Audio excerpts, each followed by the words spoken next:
Olá, alunos. Professor Luiz Paloski aqui para a gente falar sobre macroeconomia. Então, avançando para a gente entender um pouco mais, vamos analisar o mercado de bens e serviços. O mercado de bens e serviços, ele, como eu disse, está analisando bens e serviços, tudo que é produzido na economia. Lembra? O PIB é determinado aqui, o nível de preços da economia é determinado nesse mercado. Então, nós temos no mercado de bens e serviços o que a gente chama de oferta agregada e demanda agregada. Lembra lá da microeconomia que a gente falou de oferta e demanda? Lá a gente estava analisando de um produto. Aqui a gente está analisando de todos os produtos da economia, como se fosse a oferta de todos os produtos da economia e a demanda de todos os produtos da economia. A definição de oferta está aqui, ó, no quadradinho vermelho. Então, o que é a oferta agregada? É a quantidade de bens e serviços que as empresas decidem produzir e vender a cada nível de preços. E a demanda agregada está aqui no nosso quadradinho azul, que diz o que é a demanda agregada. É a quantidade de bens e serviços que as famílias, as empresas, os governos e o resto do mundo deseja comprar a cada nível de preços. Bem? E daí, com a oferta agregada e demanda agregada, nós temos o ponto de equilíbrio, que vai definir a quantidade produzida, e essa quantidade produzida, se a gente traduzir ela em valores monetários, eu tenho aqui o PIB que é representado por Y, né? O PIB ou a renda, que são as mesmas coisas na economia. E eu tenho o nível geral de preços dessa economia. O equilíbrio no mercado de bens e serviços, ele estabelece que a oferta agregada tem que ser igual à demanda agregada. Quer dizer que tudo que está querendo ser ofertado tem que ser igual a tudo que está querendo ser demandado, e isso vai definir o nível de preços e a quantidade que vai ser produzida. Igual lá na microeconomia, quando a gente analisa a oferta e a demanda. Só que lá a gente está analisando um produto. Aqui a gente está analisando todos os produtos da economia, todos os bens e serviços da economia. Como se a gente colocasse tudo numa cesta só e colocasse a curva de oferta, quantas pessoas estão querendo ofertar, né? Empresas estão querendo ofertar, e a demanda, quais são os indivíduos que estão querendo demandar. E aqui a gente também coloca todos os agentes econômicos. Então, eu estou falando da demanda das famílias, da demanda das empresas, porque as empresas compram de outras empresas, né? Elas consomem, da demanda do governo e da demanda do resto do mundo. A demanda do resto do mundo é o quanto eu exporto, né? O quanto eu vendo para o resto do mundo.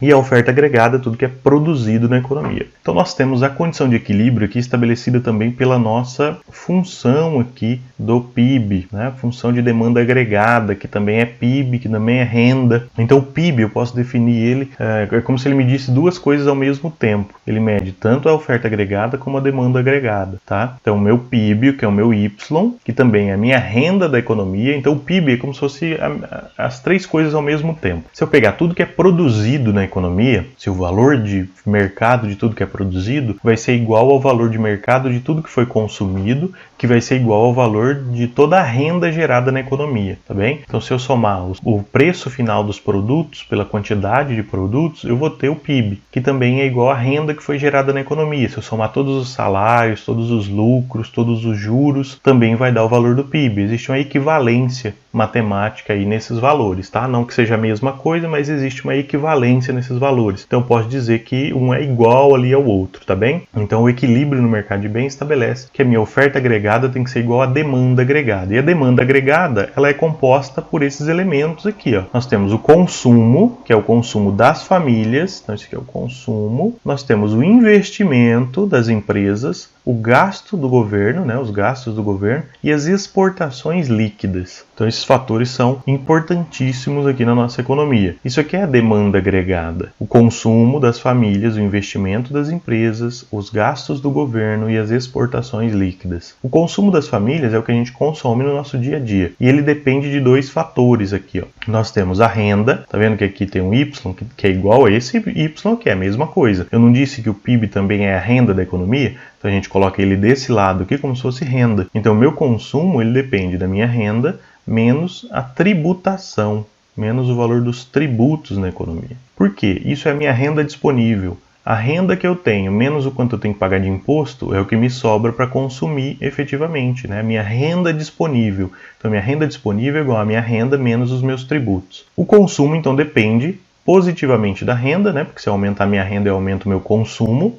E negativamente dos tributos, porque se aumentar o tributo, diminui a renda disponível, quer dizer que diminui o meu consumo, porque eu vou ter menos renda, vou consumir menos. O investimento das empresas ele depende da renda das empresas, né, da renda da economia como um todo, e da taxa de juros da economia. Então, o meu investimento ele vai depender positivamente da renda, porque se aumenta a renda, aumenta a quantidade de investimento, e negativamente da taxa de juros. Quer dizer que se aumenta a taxa de juros, vai ficar mais caro para realizar o investimento e eu vou realizar menos investimento. E existe também um custo de oportunidade, né? Se aumentar muito a taxa de juros, eu vou preferir emprestar meu dinheiro a juros do que realizar o investimento na minha empresa, que às vezes pode se tornar mais atrativo. Então, uma taxa de juros alta desestimula o investimento, por isso que é negativo aqui o efeito. O gasto do governo não tem influência nenhuma, né, nesse modelo simplificado nosso, e daí soma-se a isso as minhas exportações líquidas, que vai depender da renda nacional, da renda do resto do mundo, que tem um asterisco aqui, e da taxa de câmbio. Como que depende da renda nacional? Negativamente. Por quê? Se aumenta a renda interna, quer dizer que eu vou consumir mais, né? A gente já entendeu que se aumenta a renda, eu aumento o meu consumo. Eu vou consumir mais internamente, só que eu também vou importar mais. Então ele impacta negativamente nas minhas exportações líquidas. As exportações líquidas são as exportações menos as importações. Se eu aumento a importação e mantenho a exportação igual, eu vou ter uma queda, né, nas exportações líquidas. Da renda do resto do mundo, é a mesma coisa, só que invertido.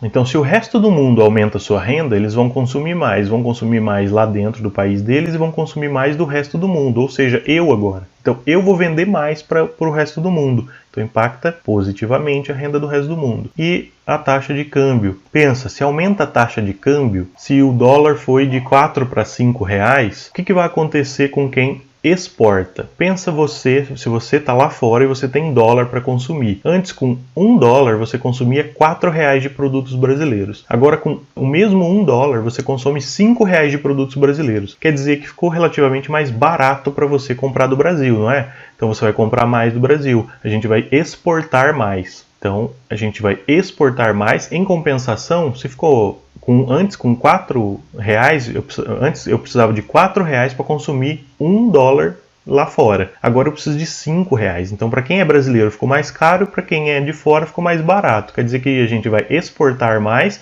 em compensação a gente vai importar menos. Então, isso tem um impacto positivo nas exportações líquidas, porque as exportações líquidas não são as exportações menos as importações. Então, quando eu aumento exportação e diminuo importação, eu estou aumentando o valor dessa conta, né? As exportações líquidas, então, estão ficando maiores. Avançando, vamos entender o conceito de inflação. A inflação, basicamente, ela é a elevação no nível geral de preços da economia. É a elevação no nível de preços da média dos produtos na economia. Tá? A gente nunca vai ter uma elevação de todos os produtos na economia. Alguns vão aumentar, alguns vão diminuir, mas pensa que a gente fizesse uma cesta com tudo que a gente consome na economia, todos os bens e serviços que a gente consome na economia, e a gente colocasse isso numa cesta de bens lá. E a gente analisasse a evolução do preço dessa cesta, com as mesmas quantidades, né, os mesmos produtos, e daí a gente conseguisse avançar, analisar a evolução desse preço. Se na média aumentar o preço da cesta, quer dizer que eu tive inflação. Se na média cair, eu vou ter deflação.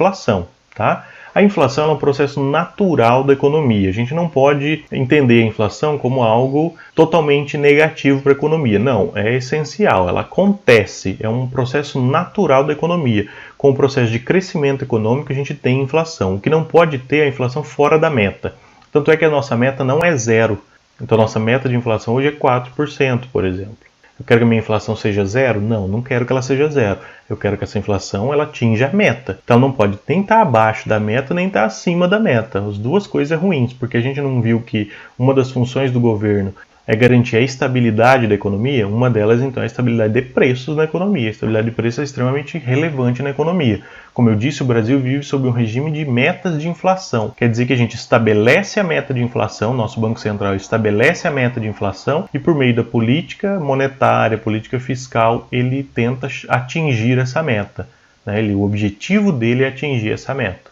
Isso gera estabilidade econômica, reduz as incertezas na economia, porque daí o governo já fala, a meta para esse ano é tanto, e daí a gente vai trabalhar para que isso aconteça. Tá? É considerado uma patologia econômica quando é descontrolada, tá? a inflação. Então, se tem uma inflação extremamente alta, isso é ruim para a economia. Como eu disse, se estiver fora da meta, se ela estiver muito baixa também, ou se for uma deflação, pode ser inclusive pior para a economia. Então, é um aumento generalizado no preço dos bens e serviços. Pode ter alguns que aumentaram, pode ter outros que caíram, mas se na média aumentar, teve inflação.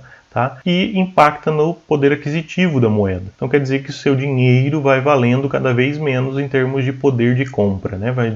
Quer dizer que você vai comprar cada vez menos com a mesma quantidade de dinheiro. Basicamente é isso. E eu tenho alguns tipos de inflação. Eu tenho inflação de demanda, que é quando as pessoas começam a consumir mais e daí vai tendo uma escassez de produto na economia e você eleva os preços da economia. Natural. Essa é a inflação natural. Tem a inflação de custos, que ela é muito ruim para a economia, que foi o que aconteceu lá em 2015, por exemplo, teve uma inflação de custos significativa, e daí as empresas têm um custo maior, elas vão repassar isso para os seus consumidores, né? Vai repassar isso para o produto e o produto vai ficar mais caro, mas daí foi por uma questão de custo, não é porque aumentou a demanda, é porque ficou mais caro produzir. Inflação estrutural, que quer dizer a nossa infraestrutura. Então, se a gente tem uma infraestrutura inadequada, se a gente tem muita perda no transporte, por exemplo, na logística, isso é uma questão estrutural. E a inflação inercial, que ela existiu muito nos anos 80, início dos anos 90, que é a inflação que se autoalimenta. Imagina se eu pegar e decidir que eu vou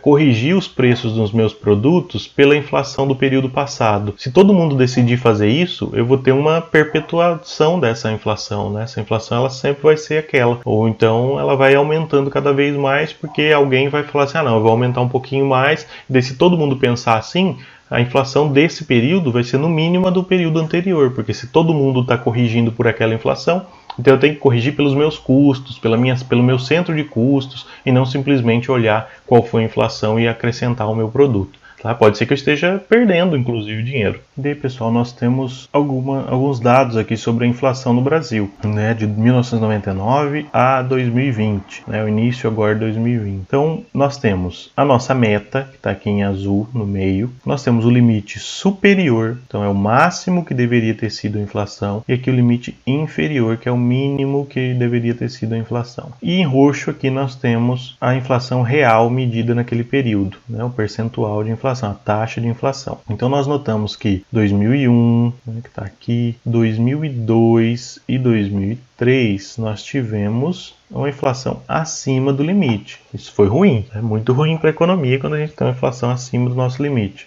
E a gente teve vários problemas aqui, né? A gente tem um processo de crise interna aqui com a mudança de governo, por exemplo. Então por isso que a gente teve muita instabilidade, a gente tem crise internacional e isso prejudica a economia como um todo, né? Então, além de outros fatores aqui. Depois a gente conseguiu manter dentro da meta, né? Apesar de crescente aqui nesse período, teve dentro da meta, dentro ali dos limites da meta, né? Se distanciou um pouco aqui da meta, mas esteve dentro dos limites. Em 2015 teve uma alta significativa, a inflação de 10,67%, o que é muito ruim para a economia, né? Embora ainda não seja patamares extremamente elevados, mas foi acima da meta. E aqui foi a inflação de custo, porque o governo ele tinha reduzido sua tributação e tinha barateado vários produtos porque ele reduziu os custos das empresas. Além de ter reduzido tributação em combustíveis, né? Lembra lá em 2009 a gente teve redução no IPI, redução em tributos sobre energia elétrica, sobre gás de cozinha, sobre combustíveis. A gente teve a CID combustíveis, que é um imposto no combustível zerado na gasolina. Tudo isso acabou gerando aquele crescimento econômico como um todo. Só que daí, como o governo ele não conseguiu manter isso, chegou em 2014 ele teve que aumentar isso de novo. E daí como que ele fez para aumentar isso de novo? Ele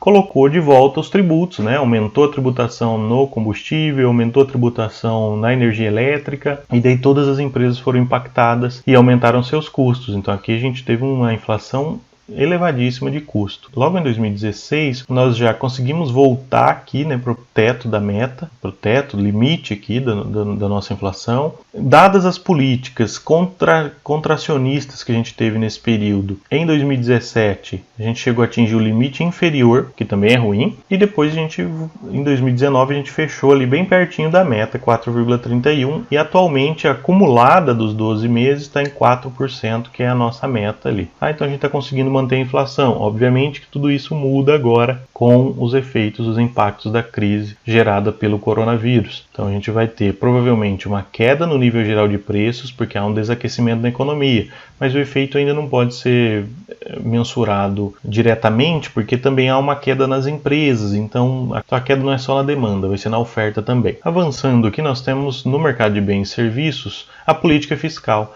A política fiscal ela diz basicamente em relação a gastos do governo e tributação. Então, se o governo decide aumentar os seus gastos ou reduzir os seus gastos e aumentar ou reduzir sua tributação. E antes da gente avançar em termos de política fiscal, por que isso é importante? Porque a tributação ela mexe no consumo. Aqui a gente tem um gráfico que mostra a evolução do consumo com a minha renda disponível. E o que é a renda disponível? Que a gente já viu lá, é a minha renda menos a minha tributação. Então, se o governo aumenta a tributação, ele está diminuindo a renda disponível, tá? Se ele reduz a tributação, ele está aumentando a renda disponível. E à medida que eu aumento aqui a renda disponível, o que está acontecendo com o meu consumo? Também está aumentando, né? À medida que vai avançando a renda disponível, aumenta o consumo. Então essa é a função consumo. A função consumo ela depende da minha renda disponível aqui, tá? E daí de acordo com a análise keynesiana, à medida que eu aumento a minha renda disponível, eu vou aumentar o meu consumo, mas nunca é 1 para 1. Quer dizer que essa curva aqui ela nunca vai chegar a 45 graus, tá, de inclinação. Quer dizer que ela vai estar a menos do que 45 graus de inclinação. Então, se eu aumentar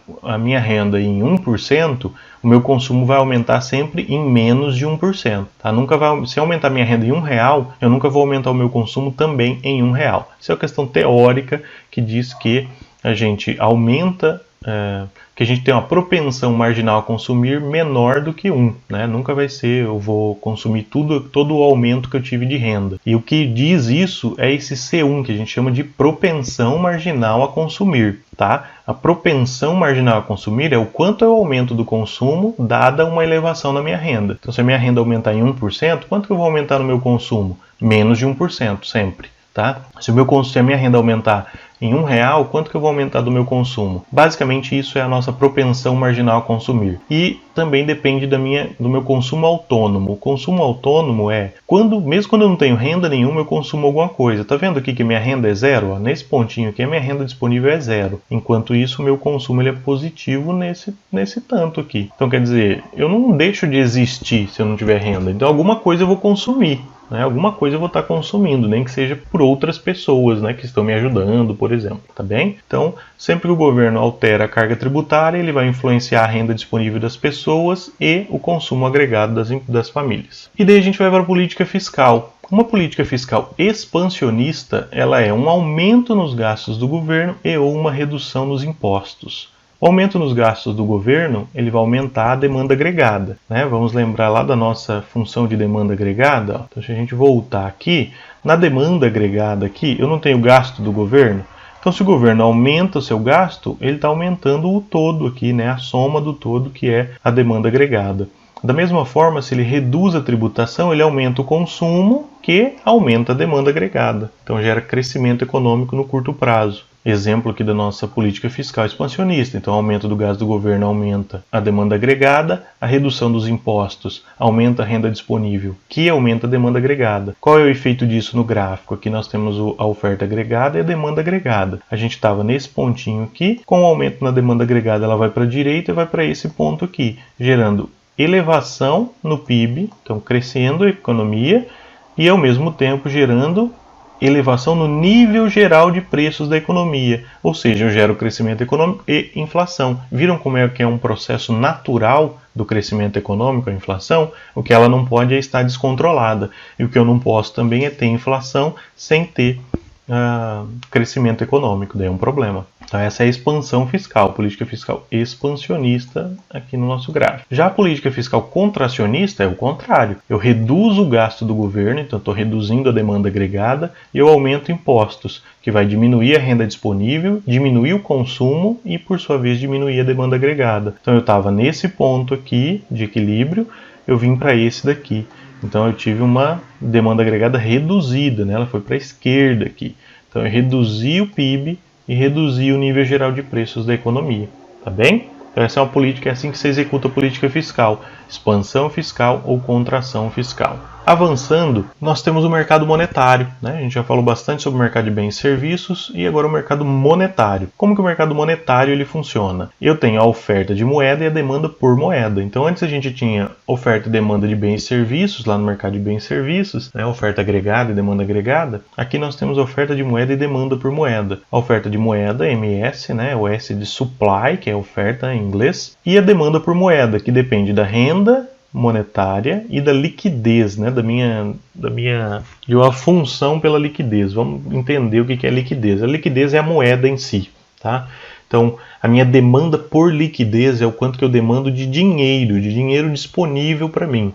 Basicamente de dinheiro na minha carteira e dinheiro na minha conta corrente, que eu tenho de imediato, né? Eu posso usar imediatamente aquilo. E daí no mercado monetário nós temos a oferta de moeda, que é essa reta aqui que nós temos vertical, e a demanda por moeda, que é negativamente inclinada. A oferta de moeda ela é reta, sim, ela é fixa, porque justamente o Banco Central é que fixa a quantidade de moeda que tem na economia, né? A quantidade ofertada de moeda na economia, ela não varia, né? Nesse modelo simples aqui nosso de curtíssimo prazo, ela é invariável. É uma quantidade que o governo decide por meio do Banco Central, a atuação do Banco Central é que decide qual vai ser a oferta de moeda. Por sua vez, a demanda por moeda ela é negativamente em relação à taxa de juros. Aqui a gente tem taxa de juros, aqui a gente tem quantidade de moeda na economia. Então no eixo vertical nós temos a taxa de juros, no eixo horizontal nós temos a moeda. Se o governo quiser efetuar uma política, ele vai ter que mexer na oferta de moeda, porque ele não consegue mexer na demanda, né? A demanda por moeda ela é uma questão da economia, são as pessoas demandando moeda. E é negativamente inclinada a demanda por moeda em relação à taxa de juros, porque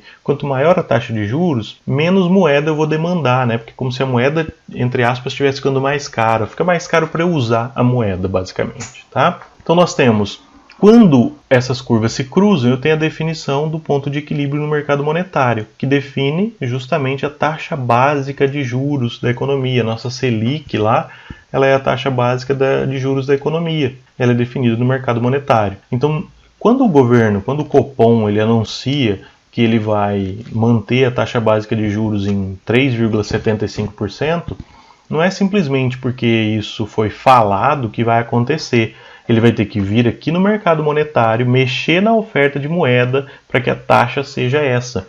Então, se a taxa estava em 4 e foi para 3,75, ele vai ter que aumentar a quantidade de moeda na economia para reduzir a taxa de juros. Vamos ver esse efeito aqui no nosso gráfico, que é do aumento na oferta de moeda. Então vamos supor que estava aqui em 4% a taxa de juros da economia. E daí o Copom foi lá e falou assim, a gente precisa reduzir a taxa de juros para 3,75. Quer dizer que a nossa nova taxa de juros vai ser 3,75. O que ele vai fazer? Aumenta a oferta de moeda. Aumentando a oferta de moeda, ele vai deslocar a curva de oferta de moeda para baixo e eu vou ter uma taxa de juros agora menor, né? Teve uma queda na taxa de juros, dada uma elevação na oferta de moeda. É assim que o Banco Central executa a política monetária por meio da oferta de moeda, elevando ou reduzindo a oferta de moedas. Se ele quiser, por exemplo, aumentar a taxa básica de juros da economia, ele reduz a oferta de moeda. Reduzindo a oferta de moeda, a gente iria para a esquerda aqui e daí teria uma taxa de juros maior, porque onde as curvas se cruzam é que é definida a taxa básica de juros da economia, tá bem? E eu tenho também os efeitos de um aumento na renda. Pensa o seguinte, a minha demanda por moeda, ela depende da renda das pessoas, porque eu demando a moeda basicamente por 3 motivos, e um deles é mais forte, que é a demanda para transações. Eu demando moeda para eu pagar minhas contas no dia a dia, para eu executar a minha vida normal. Então, um aumento na renda nominal eleva a demanda por moeda, porque se aumenta a minha renda, eu vou consumir mais. Consumir mais aumenta o número de transações na economia. Um dos fatores de demanda de moeda é transações, o nível de transações na economia. Quanto mais transações, mais moeda eu demando. Então, quanto mais renda, mais consumo. Quanto mais consumo, mais transação. Quanto mais transação, mais moeda eu vou demandar. Então, por exemplo, se aumenta a minha renda minha renda linha é maior do que a minha renda inicial. Então eu aumentei a minha demanda por moeda de MD para MD linha. né, demanda por moeda 1 aqui para demanda por moeda 2. Então eu estava nesse ponto de equilíbrio, a oferta de moeda ela é fixa, constante, não teve mudança, né, na política do governo, então aumentou a quantidade demandada por moeda na economia, aumentou a taxa básica de juros da economia. Tá? Óbvio que o governo ele não deixa isso acontecer, se existe uma meta na Selic, na taxa básica de juros da economia, o governo vai sempre estar acompanhando isso daqui para que eu não tenha uma elevação na taxa de juros. Mas basicamente é isso que acontece quando há um aumento na renda nominal. Se tivesse uma queda na renda nominal, né, que é mais difícil, mas pode acontecer, você tem o contrário, né? Você sairia daqui do ponto B e desse nível de taxa de juros para o ponto A, né? Se ela fosse para a esquerda. Tá bem? Então esses efeitos tanto da oferta de moeda, do aumento da oferta de moeda, como do aumento da renda nominal. E o contrário sempre é válido também, com efeitos similares, só que contrários. Tá bem? Então é assim, ó, dessa forma aqui que se executa a política monetária. Avançando no mercado monetário, né, então a política monetária, como que o governo faz aquilo? Como que ele executa a política monetária? Ele tem alguns instrumentos de política monetária, como o controle de emissões, os depósitos compulsórios, as operações no mercado aberto e a taxa de redesconto. Com tudo isso, ele controla a oferta de moeda, ele pode aumentar ou reduzir a oferta de moeda. E o que é a oferta de moeda? É a quantidade de moeda disponível na economia. O conceito mais básico de liquidez que nós temos é o M1. Tá? Nós temos M1, M2, M3 e M4. O mais líquido é o M1, que é a moeda em si, ó, é o papel moeda em poder do público. Então é o que eu tenho no bolso, é o que você tem na carteira, é o que as empresas têm nos caixas. Isso é o papel moeda em poder do público. E os depósitos à vista nos bancos comerciais. Basicamente são depósitos em conta corrente. Tá? Então isso é liquidez imediata. Isso é a oferta de moeda. E por meio desses instrumentos, o governo controla a oferta de moeda. Se ele decide, por exemplo, imprimir mais moeda simplesmente, isso aqui é o controle de emissões. O governo vai lá, pede para a Casa da Moeda imprimir mais moeda e o Banco Central solta essa moeda na economia.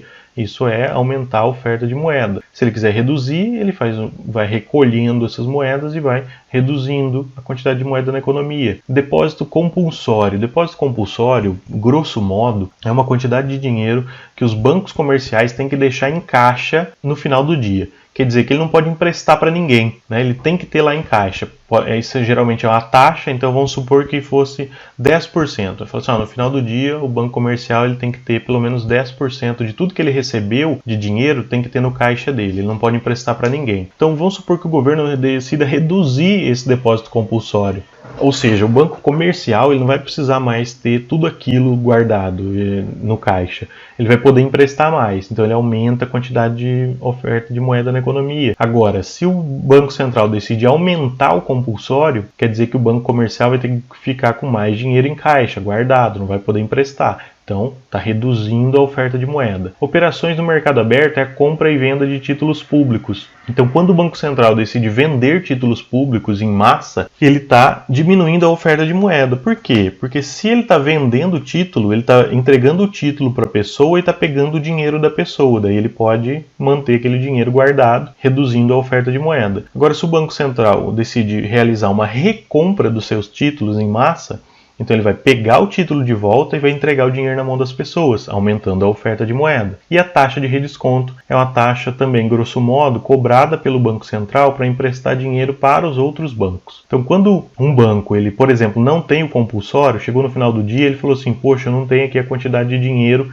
que eu deveria ter no meu caixa. Eu acabei emprestando mais do que eu deveria, achando que ia entrar mais, acabou não entrando e agora eu não tenho o dinheiro que eu deveria ter em caixa. O que ele tem que fazer? Emprestar de alguém. Ou ele vai emprestar de outro banco, ou ele vai emprestar do Banco Central. Se ele emprestar do Banco Central, ele vai pagar essa taxa de juros, né, diária lá, overnight, que é a over Selic. Você vai, geralmente por um dia, pagar essa taxa de juros. E daí, se ficar mais cara essa taxa, ele vai ser desestimulado, né, a pegar emprestado. Ele vai falar assim, poxa, eu não vou ficar devendo, não, vou guardar aqui o compulsório certinho, vou ficar até com mais dinheiro em caixa para eu não precisar pagar essa taxa aqui de redesconto. Então, se o governo decide tornar mais cara essa taxa de redesconto, ele desestimula a oferta de moeda, diminui a oferta de moeda. Se ele decide reduzir a taxa de redesconto, vai ficar mais barato para o banco, ele vai ser estimulado a talvez emprestar, inclusive, para fazer os empréstimos para outras pessoas. Bem, então Entendemos aqui a oferta de moeda e os instrumentos de política monetária. E a demanda por moeda a gente já falou que o principal dela é as transações, mas a gente também demanda por moeda para precaução e para especulação. E daí nós temos a política monetária e os efeitos e os impactos aí da política monetária. Política monetária, também temos a política monetária expansionista e a contracionista ou restritiva. Política monetária expansionista é, como se a gente já discutiu ali dos instrumentos, redução nos depósitos compulsórios, então o banco vai ter mais dinheiro disponível para emprestar, está aumentando a oferta de moeda. Compra de títulos públicos, então o Banco Central está recolhendo títulos e está entregando dinheiro na mão das pessoas, aumentando a oferta de moeda. E redução na taxa de redesconto, estimulando os bancos a pegarem emprestado do Banco Central, né, emprestarem mais o seu dinheiro. Então isso está fazendo com que aumente a oferta de moeda, que aumente MS. Quando aumenta a oferta de moeda, o que a gente viu que acontece? Então, se aumenta a oferta de moeda, reduz a taxa de juros. Aumentou a quantidade de moeda, reduziu a taxa básica de juros. Então, reduz a taxa básica de juros, aumento da oferta de moeda, redução de juros. Isso estimula a demanda agregada. Por quê? No nosso modelo simples lá, então vamos voltar lá no nosso modelo simples. Nesse modelo aqui, onde que a taxa de juros aparece? Aqui no investimento. Então, se eu diminuo a taxa de juros, eu aumento o investimento. Aumentando o investimento, eu aumento demanda agregada. Aumentando demanda agregada, eu gero crescimento econômico. Então, voltando. Então, se eu tenho um aumento na oferta de moeda que reduz a taxa básica de juros, redução da taxa básica de juros vai aumentar investimento, investimento desloca a minha curva de demanda agregada para a direita, né? Então, aumentando a demanda agregada. Eu tinha esse nível aqui no ponto de equilíbrio, eu passo para esse, em que eu tenho crescimento da economia e aumento no nível geral de preços dessa economia também. Então, eu tive crescimento do PIB e também aumento no nível de preços. Por sua vez, a política monetária contracionista é um aumento nos depósitos compulsórios. Então, quer dizer que o banco comercial vai ter que deixar mais dinheiro guardado em caixa, sem poder emprestar, reduzindo a oferta de moeda. Venda de títulos públicos, então o Banco Central vai entregar título e recolher dinheiro. E aumento na taxa de redesconto, vai ficar mais caro para o banco comercial pegar emprestado, ele vai se sentir desestimulado a emprestar. Então eu estou reduzindo a oferta de moeda, por sua vez aumentando a taxa de juros. Se eu aumento a taxa de juros, eu reduzo o investimento, reduzindo o investimento, eu reduzo a demanda agregada, reduzindo a demanda agregada, ela desloca para a esquerda. Então eu estava aqui no ponto A, eu passo para o ponto B, com uma queda no PIB e uma queda no nível geral de preços na economia. Tá bem? Então, pessoal, essa foi a nossa aula sobre política monetária e política fiscal, basicamente, né? A introdução ali da macroeconomia, para a gente entender mercado de bens e serviços e mercado monetário. Fico à disposição, espero que tenham entendido e bons estudos a todos.